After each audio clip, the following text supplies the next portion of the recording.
Bienvenidos a Latinoamérica en 5 octavos, un espacio de opinión en el que abordaremos la música latinoamericana desde la perspectiva de una músico melómana venezolana, con un gran sentido de pertenencia y fiel creyente en que lo mejor es lo de uno. Pónganse cómodos, que esto apenas comienza.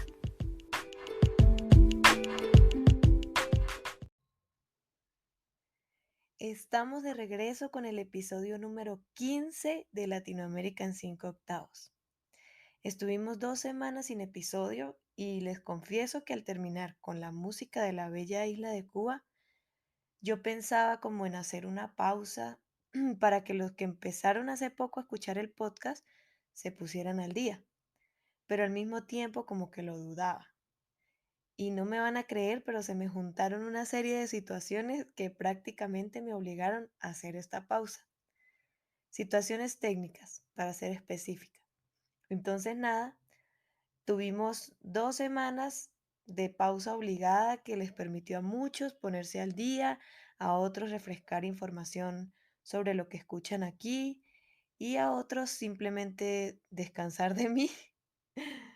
Pero tampoco fue que les duró mucho porque aquí sigo y espero seguir hasta que seamos conocedores todos de tanta maravilla que nos ofrece la música latinoamericana. En esta oportunidad les quiero hablar sobre la influencia española en la música de Belice y El Salvador. Empecemos. No sé si recuerdan en el episodio en el que hablamos de la influencia africana en la música de estos países, que Belice en sí no fue un país colonizado por los españoles, porque allí empezó el asentamiento más grande de la etnia garífuna, de la que hablamos precisamente en ese episodio. Los invito que echen una pasadita por allí a los que están recién escuchando el podcast y podrán entender mejor de lo que estamos hablando. Es el episodio número 6, por cierto. Entonces, Belice era como la tierra prometida de los esclavos que se liberaban de su yugo. Era territorio libre y auténtico, por lo cual tenemos o no tenemos nada que decir acerca de alguna influencia española en la música de este pequeño país. Ya lo que abordamos en el episodio 6 es lo que es la música en sí de Belice. Por otra parte, El Salvador tiene una situación particular, que miren cómo son las cosas. En el momento en el que hablé de la influencia africana en la música de este país, no encontré casi nada de información al respecto. Pero ahora que quiero hablar de la influencia española, entonces encontré un dato curioso muy interesante que no puedo dejar pasar. Y aquí les va.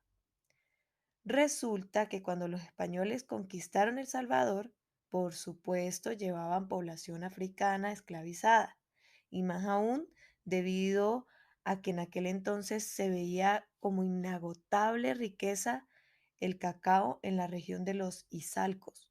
Eso es en El Salvador. Pero a medida de que la esclavitud se empezó a abolir, en El Salvador empezó a surgir una especie de desprecio o discriminación a la población negra, lo que desencadenó en una rebelión de esta población, teniendo como consecuencia un exterminio inminente por parte de un grupo de soldados ladinos y un contingente de indígenas, de todos los africanos que pudieron. Pero no terminó allí. Por supuesto que sus costumbres y tradiciones también fueron exterminadas. Y además podemos decir que recientemente, bueno, un poco reciente, en 1933, la ley de migración de dicho país contemplaba normas etnofóbicas que prohibían el ingreso de personas negras, chinos, árabes, gitanos, entre otras razas. Esta ley, gracias a Dios, fue abolida a finales del siglo XX, pero podemos notar sin duda que las consecuencias de esto fueron la casi total ausencia de la influencia africana en dicho país. Me gusta mucho ir buscando información por un lado y por otro y encontrar datos curiosos que me permitan hacerles conocer y apropiarse de todo esto que estamos descifrando. Pero como estamos hablando de las demás influencias en la música de El Salvador, quiero decirles que en este país, antes de la colonia, habitaban los mayas pipiles, quienes tenían ya sus manifestaciones propias que se asociaban mayormente a los rituales, como hablamos en el primer episodio. En la cultura prehispánica predominaron más que todo las manifestaciones culturales basadas en eso, en rituales de carácter religioso o de adoración y agradecimiento a la Madre Tierra, o como le decimos ahora a la Pachamama. Los instrumentos utilizados por los pipiles son más que todo de viento y de percusión, siendo muy conocido uno llamado teponaztli, una especie de tambor de hendidura que suena así.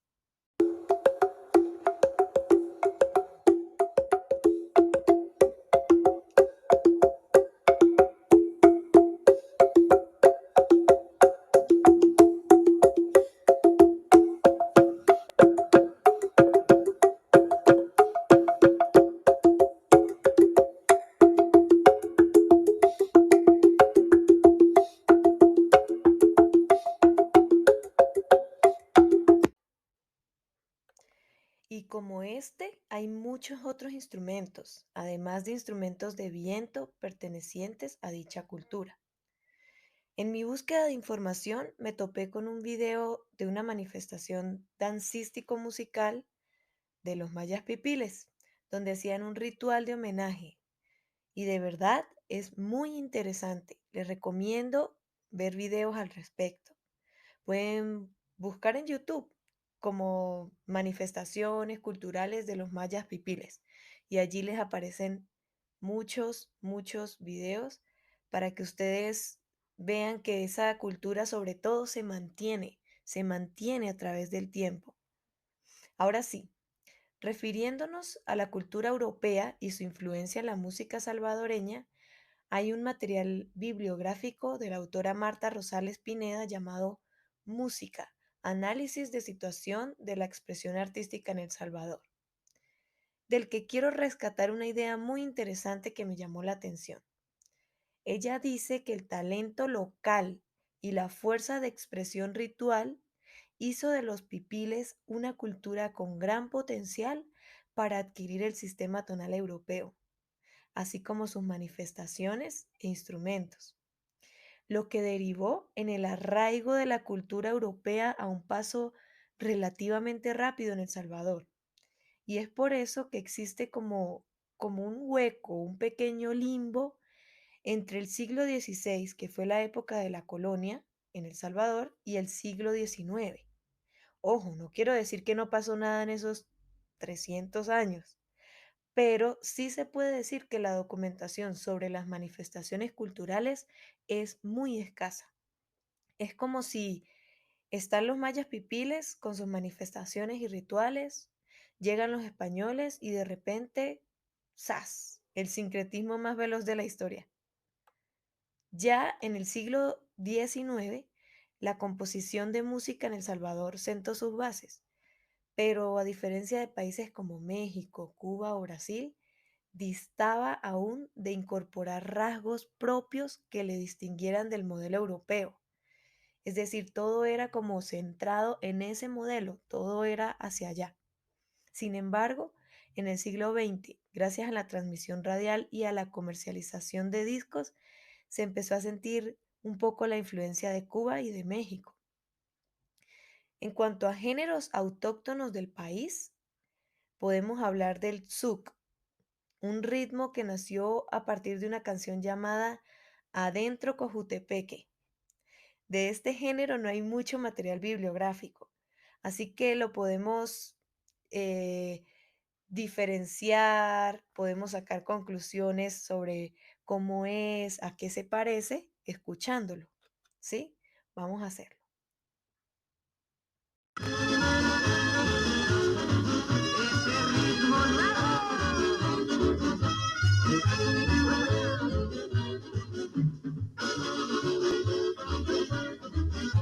El zouk es un ritmo alegre, muy sabroso para bailar. Lo baila bailan hasta los viejos y no pierden el compás.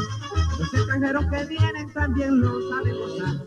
Se sienten salvadoreños con el ritmo nacional. ¡Huepa!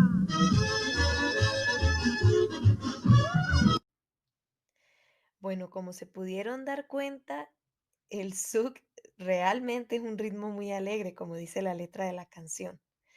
Y yo le encuentro un buen parecido con los ritmos que vimos bailables de Cuba. Ustedes pueden sacar sus propias conclusiones si quieren buscar sobre el género zouk, se escribe XUC. Y allí donde quieran consiguen información poca, muy poca, pero pueden por lo menos ampliar su repertorio de lo que escuchan cuando están en sus ratos de ocio. No quiero dejar pasar la oportunidad de hablarles de un instrumento interesantísimo de allí, de El Salvador, que le dio paso a la creación de unos grupos musicales.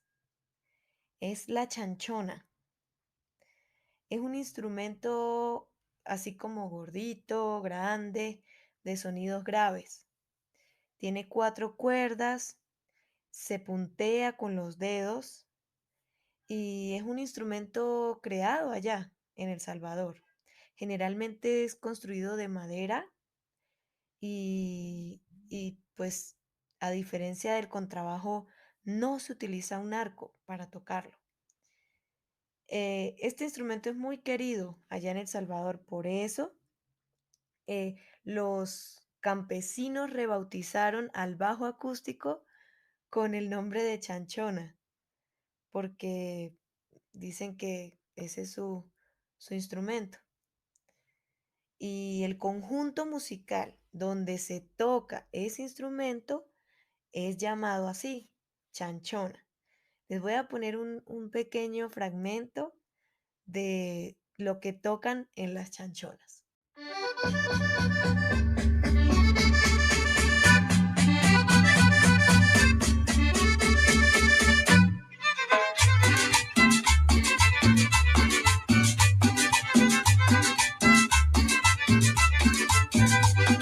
Una pena y otra pena, dos penas para mí.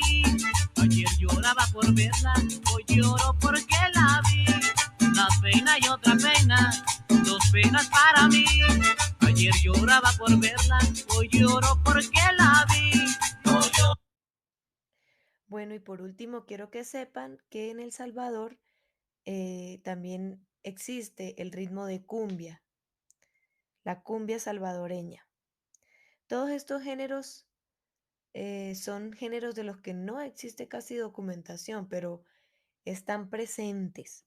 Y es bueno saber que existen porque aunque no estén declarados, yo sí siento que son patrimonio de sus países, de nuestro continente y que es importante conocerlos, difundirlos, sobre todo, darles el valor que se merecen.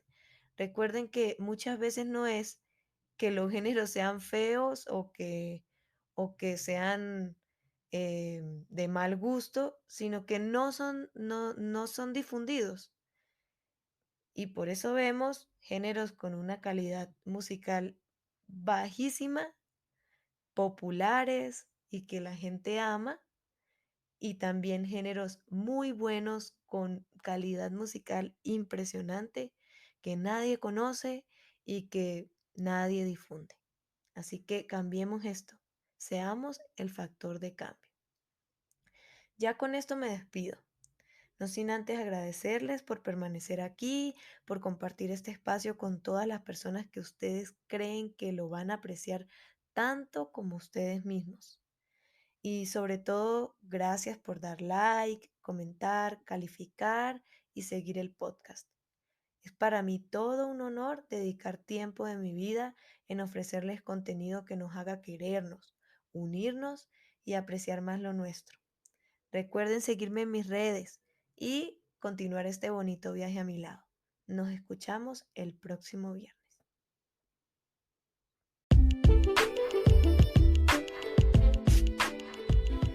Bueno, me despido por ahora, no sin antes pedirles el favor de que me comenten qué les pareció este episodio, si quieren que aborde un tema en específico y sobre todo que me den like si disfrutaron conmigo esta charla y me sigan a través de mis redes como @DanielaVLN. Muchas gracias por acompañarme y que tengan una linda semana. Nos vemos